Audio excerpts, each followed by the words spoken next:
Ng'emu ku ngeri y'okusoosowaza ensonga za Buganda, Minisita wa Buganda w'abavubuka n'emizannyo Henry Ssekabembe akunze amasaza gonna okukeera ku kisaawe Namboole ku fayino z'amasaza. Mu lukiiko lwa bannamawulire olutuuziddwa ku kisaawe Namboole, Minisita asoose okulambuzibwa kisaawe era asuubizza nga bwe bagenda okugoberera amateeka gonna agafuga omuzannyo gw'omupiira mu ggwanga. Mu kutumbula n'okusitula omuzannyo guno, mukimanyi bulungi mu nsi yonna ebintu bikyuse. Tokyeggalira n'obikka by'okola mu kibbo kyo.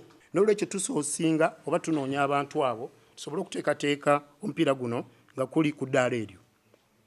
Minisita asabye abantu ba Ssaabasajja okweyisa obulungi mu maaso ga Beene era beewala okukozesa ebintu ng'omwenge.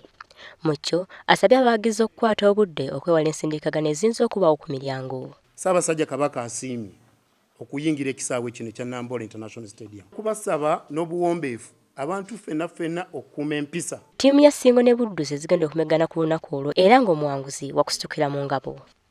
Wano era wakooweredde abawagizi okubugiriza omutanda ko n'okukuuma ekitiibwa kya Buganda. Ate omutegesi w'ebivvulu Abitex ategeezezza nti okusinziira ku nteekateeka ezikoleddwa omupiira guno baagala gube gwa byafaayo. Ng'omupiira guno tugusuubira okubaako abantu abasingira ddala obungi mu mpaka zino ez'amasaza.